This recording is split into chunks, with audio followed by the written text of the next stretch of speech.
Si tu es un Africain de la diaspora, je te recommande de ne pas regarder cette vidéo. Si tu es un Africain et tu résides à l'extérieur de l'Afrique depuis 20 ans, 30 ans, 40 ans, cette vidéo ne te concerne pas. Je vais te laisser quelques secondes, le temps pour toi de la switcher et de regarder une autre vidéo qui correspond à ton contexte, qui va te rassurer, qui ne va pas te choquer. C'est bon? Tu t'es déconnecté? Maintenant, je m'adresse à ceux qui sont en Afrique, à ceux qui vivent en Afrique, à ceux qui entreprennent en Afrique. Plus spécifiquement, en Afrique subsaharienne. Et je vais prendre un cas pratique avec le Cameroun. Si tu entreprends au Cameroun, tu dois obligatoirement regarder cette vidéo. Hier, je publiais une vidéo dans laquelle je donnais quelques conseils à nos frères de la diaspora. J'espère qu'ils se sont déjà déconnectés de cette vidéo. Donc si tu es encore là, pardon, déconnecte-toi, switch la vidéo. Va suivre une vidéo de quelqu'un qui vit dans le même pays que toi en Occident, qui te comprend, qui te parle avec beaucoup de cajolement. Ici, nous sommes en Afrique, donc s'il te plaît, scroll. C'est bon, vous êtes partis? Les Africains qui résident en Afrique, qui entreprennent en Afrique, écoutez bien ce que je vais dire. L'Afrique n'a rien à voir avec les autres continents. Vous allez me dire, oui, les autres continents n'ont rien à voir avec l'Afrique. Oui, mais je parle de l'Afrique. C'est pour ça que j'ai demandé à ceux qui ne sont pas en Afrique de se déconnecter, de switcher. L'Afrique n'a rien à voir avec les autres continents, surtout lorsqu'on parle d'entrepreneuriat. L'Afrique n'a rien à voir avec les autres continents, surtout lorsqu'on parle d'entrepreneuriat. Et dans cette vidéo, je vais prendre un seul exemple pour que vous puissiez mieux comprendre comment vous devez vous préparer et quelles sont les actions que vous devez mener au quotidien lorsque vous êtes un entrepreneur en Afrique. Je ne parle pas de ceux qui viennent en Afrique une fois par an, 2 fois par an, 6 fois par an et qui se baladent, qui voyagent tout le temps pour faire le tourisme. Je ne parle pas de ceux qui font le tourisme. Je parle de ceux qui vivent la réalité quotidienne de l'Afrique avec toutes ces difficultés, tous ces challenges et toutes ces péripéties. En Afrique, l'école n'est pas préparée pour nous entrepreneurs. Écoute ce que je viens de dire. L'école n'est pas préparée pour les entrepreneurs africains. L'école, c'est pour les entrepreneurs occidentaux qui résident en Afrique. C'est à ça que sert l'école. Moi, je vais te prendre un exemple. Supposons que toi, tu es un Africain, tu es un Camerounais. Tu décides de te lancer dans la culture de la pomme de terre. Tu veux faire 20 hectares de pommes de terre. Tu vas recruter les gens où? Est-ce que tu peux me citer en commentaire 20 écoles au Cameroun qui forment les gens dans la culture de la pomme de terre? Une école qui a des espaces. Une école où on fait de la pratique de la pomme de terre, notamment en ce qui concerne la culture, partant de la semence jusqu'à la récolte, jusqu'à la distribution.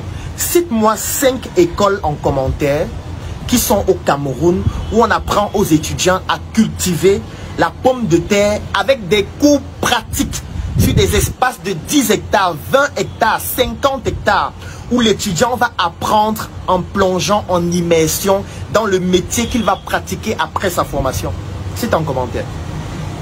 Cite-moi 2 écoles seulement. Je ne parle pas des écoles où l'enseignant est au tableau et il dessine les pommes de terre au tableau avec la craie. Je ne parle pas des écoles où ce n'est que la théorie. La théorie est utile, oui, mais ce n'est pas la seule chose qu'il faut apprendre. Ça veut dire que toi, tu veux lancer 50 hectares de pommes de terre. Tu as besoin des ressources humaines, tu as besoin des ingénieurs agronomes qualifiés qui maîtrisent la pratique.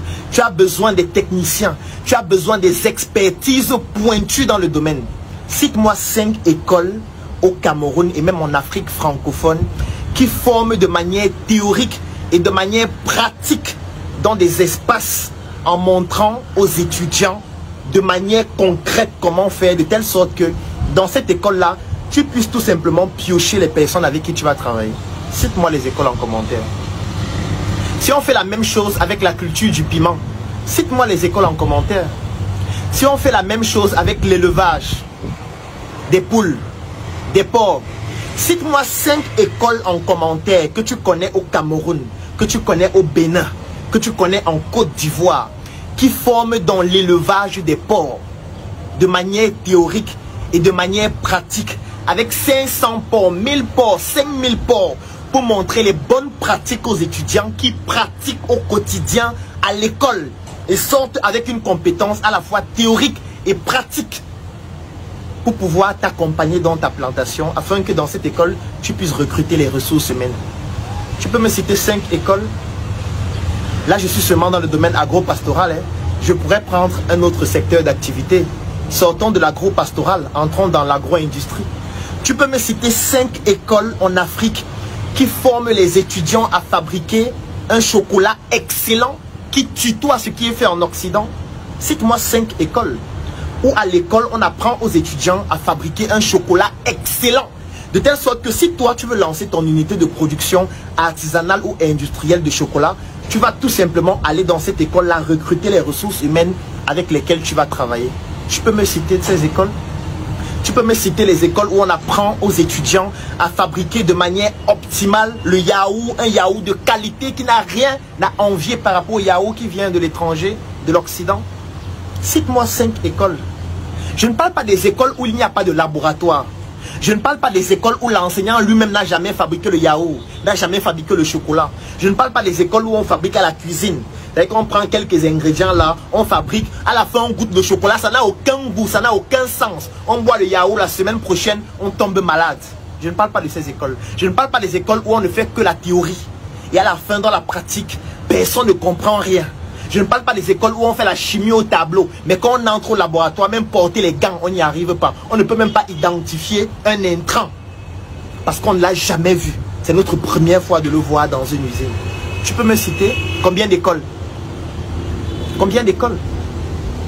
La question maintenant que je veux te poser. Quand tu décides donc de te lancer dans le domaine de l'agriculture, dans le domaine de l'élevage, dans le domaine de l'industrie, tu te dis que tu vas travailler avec qui? Voilà la première question que je te pose. Tu vas travailler avec qui? Tu vas recruter les ressources humaines avec lesquelles tu vas travailler où? Là encore, je suis en train de parler uniquement de l'aspect technique. Parce que j'ai dit dans la vidéo précédente que l'entrepreneuriat c'est spirituel.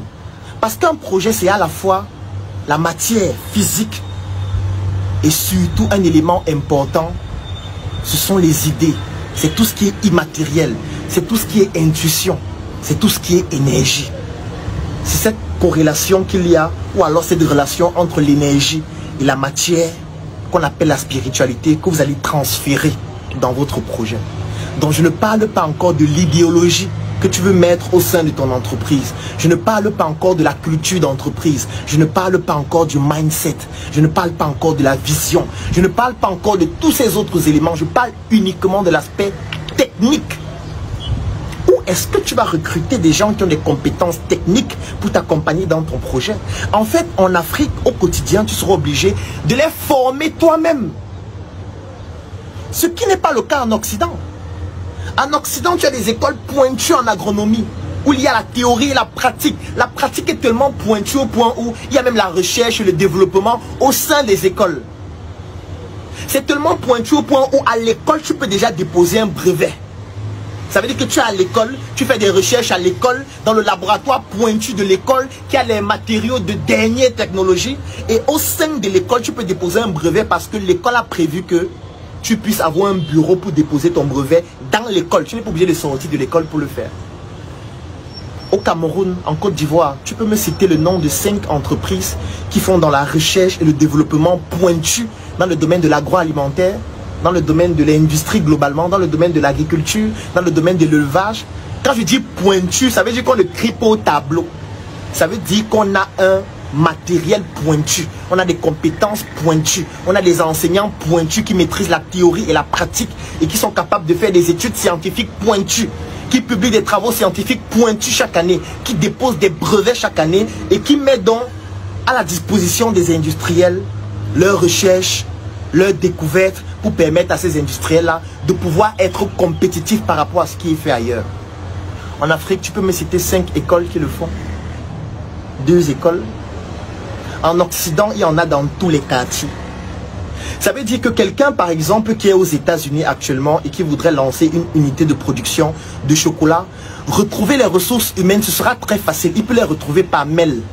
Il peut faire quelques courriers. Les gens déposent les CV et dans leur CV, il y aura le parcours qu'il faut.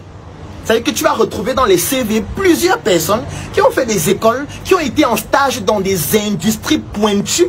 Et même à l'école, on fait des recherches pointues sur le plan théorique et sur le plan pratique, qui avaient des enseignants qui étaient des capitaines d'industrie, dans des industries de chocolaterie, et qui ont réussi donc à avoir le know-how.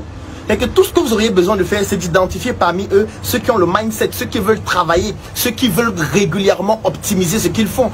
Donc recruter sera beaucoup plus facile. Ici, pour recruter, c'est un casse-tête. Parce que l'école n'est pas faite pour nous. Et je reviens à ce que j'ai dit au début. L'école est faite pour les Occidentaux qui entreprennent en Afrique. Les programmes scolaires, tributaires de l'époque coloniale, ont été préparés pour former les fonctionnaires, pour former les employés qui vont venir au sein des administrations, juste faire de la paperasse. Oui, c'est pour ça que quelqu'un va avoir un master 2 en chimie, mais il ne peut pas fabriquer le savon. Il ne peut pas entrer dans une industrie. Il te fabrique un savon excellent alors qu'il a un master 2 en chimie, alors qu'il est docteur en chimie.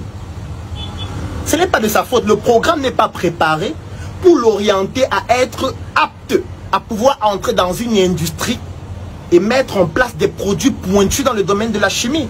L'école ne le prépare pas à ça. Et c'est pour ça que je dis qu'elle est tributaire de l'époque coloniale. Donc si tu es un entrepreneur en Afrique, si tu es un industriel en Afrique, ça veut dire que pour pouvoir avoir la ressource humaine, en fait c'est toi qui dois la former.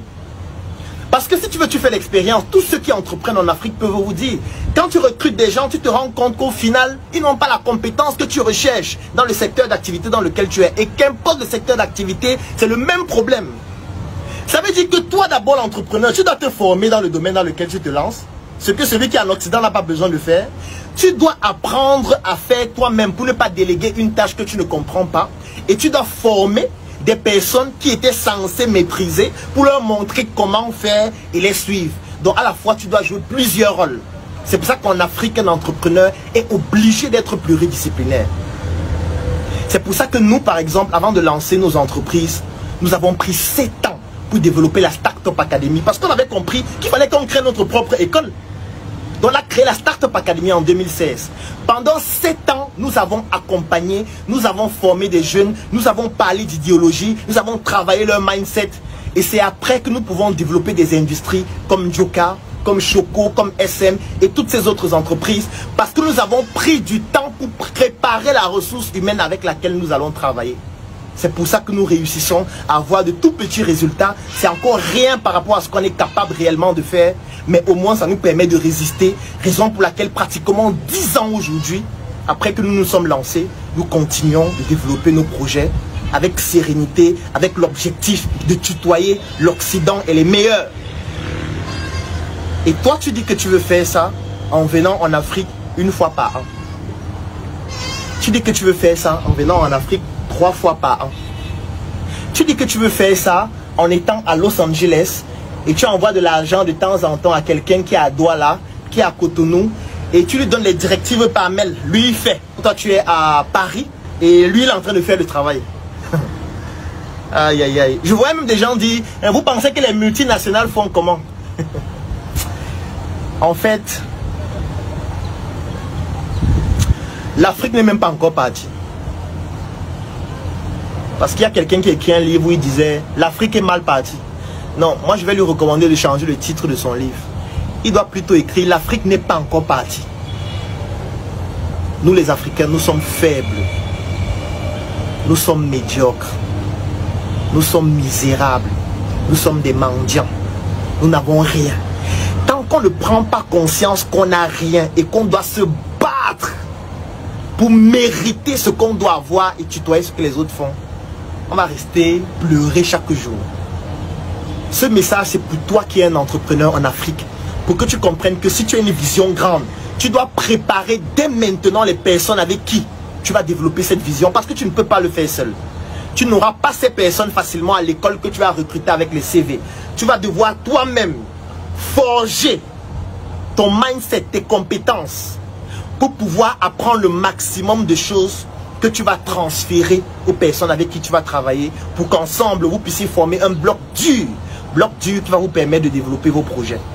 Maintenant, si vous faites des projets juste pour le divertissement, si vous faites des projets juste pour vous vanter auprès des filles que oui, moi je suis un entrepreneur, je suis un CEO.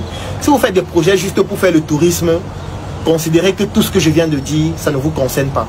Mais pour ceux qui pensent réellement qu'à travers le travail, à travers l'innovation, à travers l'entrepreneuriat, nous avons réellement tout entre les mains pour permettre à l'Afrique de pouvoir écrire ses lettres d'or dans l'histoire de l'humanité, ce que je viens de dire est très important pour vous. Vous avez besoin de créer votre propre école. École qui va être la pépinière des personnes avec lesquelles vous allez travailler dans vos projets futurs. Si vous ne le faites pas, votre entreprise ne peut pas durer longtemps. Bravo à tous les Africains qui font des prouesses extraordinaires au quotidien. Ne lâchez pas, n'abandonnez jamais, ne pleurez pas. Il y a toujours une solution à tout problème que vous avez. Force à nous. En 2024, tu as désormais entre les mains le pouvoir de changer ton destin, de changer ta vie. Je sais que tu as des projets, mais parfois la chose qui te manque, c'est la visibilité nécessaire pour permettre à ces projets de toucher la cible que tu recherches afin que les réalisations te permettent de te réaliser. Moi aussi, j'ai rencontré les mêmes problèmes, les mêmes difficultés. Il y a de cela pratiquement 10 ans, lorsque je me lançais en entrepreneuriat, j'avais 800 idées par seconde, mais parfois, pour permettre, même ne serait-ce qu'à une seule de ces idées de toucher la cible, je manquais de moyens nécessaires pour pouvoir bénéficier d'une visibilité extraordinaire qui permettrait à mes projets de pouvoir se développer. J'ai trimé, je me suis battu, j'ai échoué, j'ai bouffé des tontines et pratiquement 10 ans après, j'ai tout de même, avec beaucoup de résilience, réussi à réaliser des prouesses extraordinaires et surtout à bâtir une communauté importante. Aujourd'hui, je voudrais te permettre de bénéficier de ce que j'ai réussi à bâtir parce que je sais exactement ce que tu rencontres comme difficulté actuellement.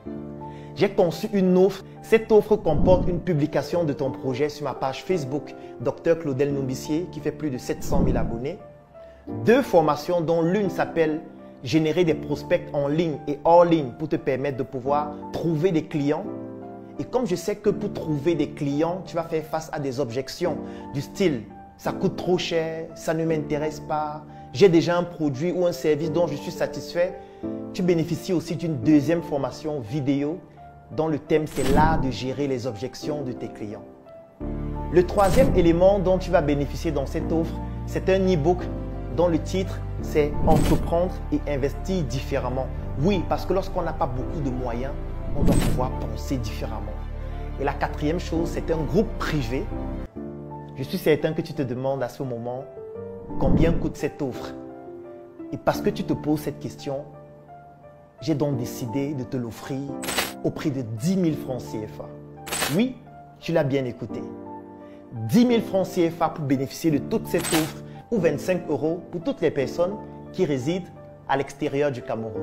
L'avantage, c'est que peut-être toi, tu n'en as pas besoin, mais tu pourrais permettre à un proche, à un frère, à un ami ou à un porteur de projet de bénéficier de cette offre extraordinaire afin de lui permettre de se réaliser durant l'année 2024. Je vais laisser un lien dans la description de cette vidéo et en commentaire. Clique sur ce lien, remplis le formulaire pour bénéficier de manière exclusive de cette offre. Et dans le formulaire, tu découvriras aussi d'autres offres pour des entrepreneurs d'un niveau un peu plus élevé.